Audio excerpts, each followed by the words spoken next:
गौतमीने चांगल्या चांगल्यांना झोपून स्वतःचं जे नाव केलं त्याबद्दल मला ती खूप आवडते. तिच्या नाचाबद्दल वगैरे मला काही बोलायचं नाही आहे, पण महाराष्ट्रातल्या प्रस्थापित वर्गाचा जो ह्या नाच गाण्यावरती पगडा होता त्याला या पोरीने पहिल्यांदा धक्का दिला. जेव्हा गौतमीबद्दल चर्चा केली गेली, आमच्या विधानसभेत सुद्धा चर्चा झाली, अनेक जणांनी काही काही तिच्याविषयी बोललं, तेव्हा मला आठवतं मी पहिला माणूस होतो जिने उघडपणाने सांगितलं, एका गरीब घरातली पोरगी जर स्वतःच्या अदाकारीवरती जर स्टेजवरती पकड मिळवत असेल तर तिच्या मागे उभं राहण्याचं काम आपण केलं पाहिजे.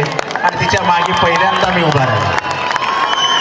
आता ती मोठ्या मोठ्यांच्या मागे उभे राहते, पण तेव्हा ती विसरली की तिच्या मागे कोणी उभं राहिलं नव्हतं. तिला काय गरज आहे कोणाच्या मागे उभं राहायची. मोठी पुढे येऊन स्टेटमेंट देते.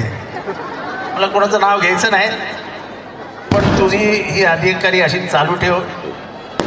महाराष्ट्रात लोकांना तू आवडतेस आणि मला वाटतं की तुझ्यासारख्या तरुण तारका ज्यांच्या मागे कुटुंब व्यवस्था नाही, ज्यांच्या मागे जात नाही, अशा पोरींनीच स्टेजवर येऊन त्याचा कब्जा केला पाहिजे, तरच महाराष्ट्राला खऱ्या अर्थाने सामाजिक न्याय मिळेल.